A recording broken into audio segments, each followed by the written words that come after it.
siyasi vaziyetler, dünya iqtisadi, fen texnika,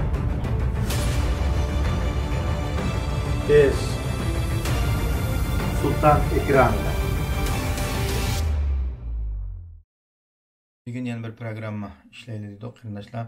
Hazır şu toplarımızda hali uzak oldu. Şu mahalle kuruş, Şarkı Türkistan mahallesi kuruş, bunu hükümetten talep kılış, hükümetin yere iliş, yakımız üzümüz yer tepip şu yege neçime muayene ile şu yege necibilik binalarını berpa kısak. Manda kısak, anda kısak, o yerde mahallemiz olsa, mektebimiz olsa, meşitimiz olsa, o olsa, bu olsa dediğin naidin yaxşı arzulu armalarımız var. Bu yaxşı bir arzu istek. Ama bularını berpa kılıştın burun. Biz bunundan burun kıp bakama bu iş ne? Bunundan burun kıp nerede artışlığımız oldu, nerede kemçilik oldu ya? Nerede fıtır vettik, nerede kanlaştıranmadık? Bu mealini berpa kılıştığın asası neymi iken? Diyen noktalarda yaxşı bir oylasak nayet yaxşı oldu qarayma. Qarindaşlar, şu 60-neçinci yılları Türkiye'ye, Afganistan'dan keyinki ahırkı seferdeki qarindaşlarımızın Türkiye'ye uğurlaştırışı bilen Kayseri'de bir Uygurlar mahallesi berpa oldu. U yerda hazırgacha aynan nurg'un qarindoshlarimiz yashayotidi, necha avlod shu yerda cho'ng bo'layotidi. U yerda uzguchli Kayseri'de bir xalqimizga foydali bir ishlarni, vatanimizga foydali bir ishlarni qo'ldan kelishi qilyotidi. Anandan keyin 2015-2016'dan keyin u yerda bir mahalle berpa bo'ldi. Yani hükümet tarafından 10 bina verilgen Locaman degan bir şekil isimdeki bir mahalle berdi. U yerda 10 binada bizning 2000'ga yakın qarindishimiz şu yerda yaşadı. Benim bilishimcha 3 yildagi yaşadı. U yerdagi mahallede biz qanchalik foydalandik, qanchalik biz bir vatanimiz uchun bir xizmat qila oldik, aşağıda bir o'zimizning mavjudligini saqlay oldik degan nuqtada izlanib baksak qarindoshlar, bizde u yerda masjidimiz bo'ldi, ana til maktabimiz bo'ldi. Ashunda bolalarimizni o'zimizning tarbiyalaydigan Qur'on sinflarimiz bo'ldi. Hattoki davlatning maktabiga berdik. Hattoki ba'zi bir shirkat zavodlarda ishlash imkoniyatimiz bo'ldi. Ama biz nima uchun shu yerdagi narsani tutib turamidik? Bizda nima kam bo'ldi shu yerda? Bizning u yerda hatto ishlarimizni boqadigan hükümetin xadimlaridan tatip battı. Bir xatarligimiz kapaletlik iyiydi. Biz nimeni tutturup koyduk şu yerda? Degende bizning ham yerimiz kelgan bilan yerimiz kelmaylik şu qarindoshlar. Miyerdagi ideologiyada bizde birlik yo'q, birde tushuncha yo'q. Biz hozir dunyoning har qaysi yerlarida asos 18 davlatda jamoat shaklida o'tiraqlashdik. Davlatning soni 18. Mening bilishimcha, mening statistikamda. Unda bo'lganki biz 18 davlatga tarilib yashayapmiz. Hem yerde özümüzün bir teşkilatı var. Belki bir 2'den, 3'den, 4'den teşkilatlarımız var. Aşağıda üzgü layık cemaatke üzgü şekilde meyli dini cihet olsun, meyli anlatılı cihet olsun, meyli Xitay'a karşı bazı bir faaliyetten uğraştırış cihet olsun hareket kılıp geliyordu. Hem de onun da başka İstanbul'da yine bizim Selim Paşa diye rayonda aşağıda qarindoshlarımızın naitli iznişi bilen nurgun şekilde bir binalarını silindi. 2016 yılı değil mi? Bina silindi. Benim bilişimce hazır 40 ailelik bina silingan bina var. Aşağıda oturaklaşık adamlar var. Anandaki 150 aile bade oturaklaştı icareli bir şekilde olsun. Yak setiliş, yek şekilde setiliş olsun. Üzümüzden mektebi var. Hatta ki devletten başlangıç mektebi, tuluk mektepleri yakın aralıkta joylashdi. U yerda nimish o'tiraqlashanmidik? U yerda nimish kulamlashanmidik? U yerda nimish kengayanmidik? degan savol paydo bo'ldi qarindoshlar.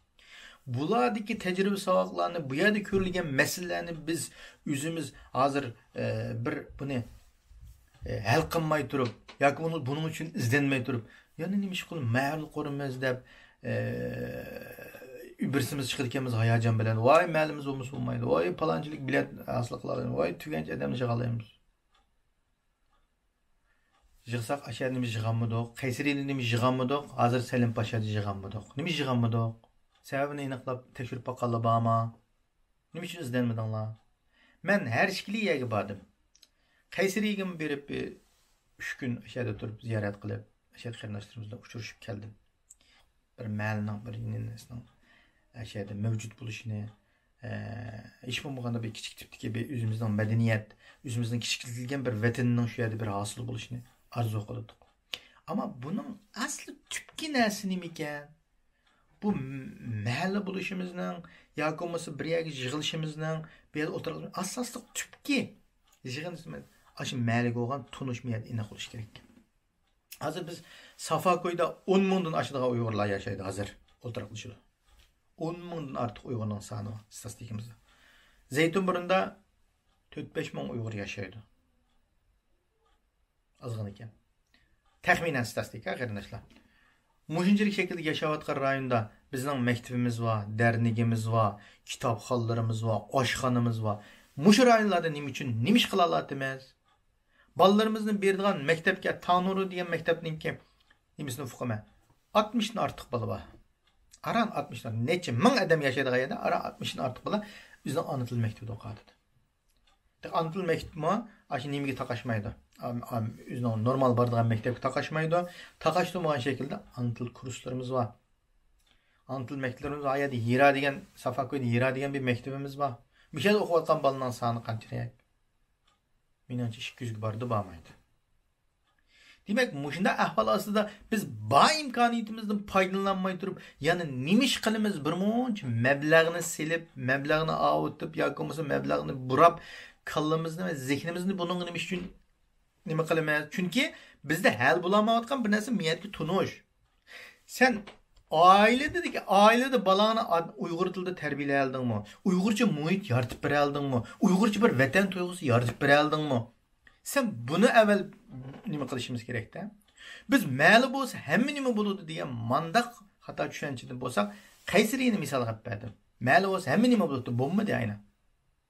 Necha bir ideologiya bilan, necha bir shaklda krizislar paydo bo'lib, ashada akib bergan naslni taqatgan naslni hatto istamoq ekib setib qo'yilgandek ish bo'ldi-ku.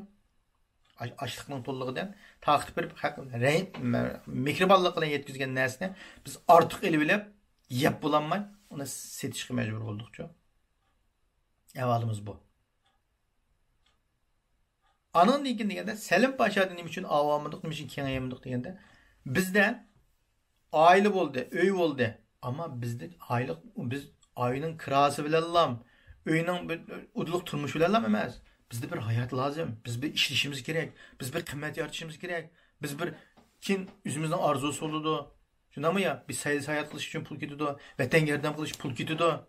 Hemmimiz yüzümüzden avalı bilen şu belgen bir yerden nereden guruş taktaki, nereden may taktaki, nereden bizim taktaki diyen hayat hikayep kalsak vakti man millet tüydü diyen. Bir milletten maneviyeti ölgen millet ne? O millet mümkün emez.